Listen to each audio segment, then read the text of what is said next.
Episode number 192. Because their mean is no reason why I should be. I hate such things, and though I think I've a right to be hurt, I don't intend to show it.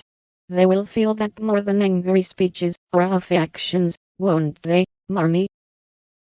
That's the right spirit, my dear.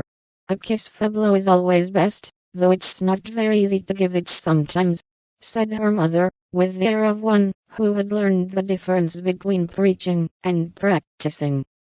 In spite of various very natural temptations to resent and retaliate, Amy adhered to her resolution all the next day, bent on conquering her enemy by kindness. She began well, thanks to a silent reminder that came to her unexpectedly, but most opportunely. As she arranged her table that morning, while the little girls were in the under room filling the baskets, she took up her pet production, a little book, the antique cover of which her father had found among his treasures, and in which on leaves of vellum she had beautifully illuminated different texts. As she turned the pages rich in dainty devices with very pardonable pride, her eye fell upon one verse that made her stop and think.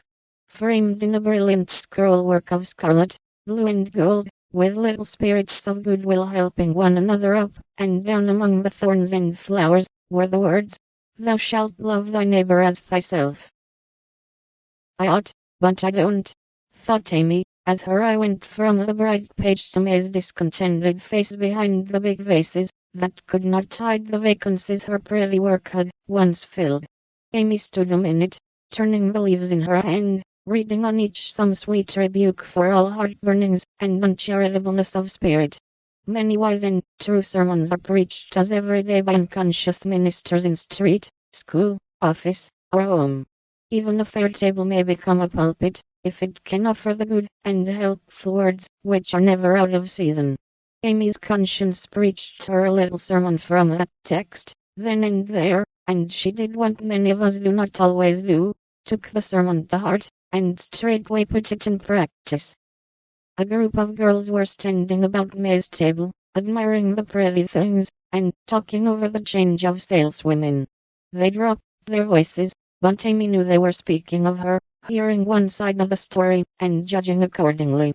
It was not pleasant, but a better spirit had come over her, and presently a change suffered for proving it. She heard May say sorrowfully, "It's too bad, for there is no time to make other things, and I don't want to fill up with odds and ends. The table was just complete then. Now it's spoiled." "I dare say she'd put them back if you asked her," suggested someone. "How could I after all the fuss?" began May, but she did not finish, for Amy's voice came across the hall, saying pleasantly, "You may have them, and welcome, without asking, if you want them. I was just thinking I'd offered to put them back, for they belong to your table rather than mine. Here they are, please take them, and forgive me if I was hasty in carrying them away last night." As she spoke, Amy returned her contribution, with a nod and a smile, and hurried away again, feeling that it was easier to do a friendly thing than it was to stay and be thanked for it.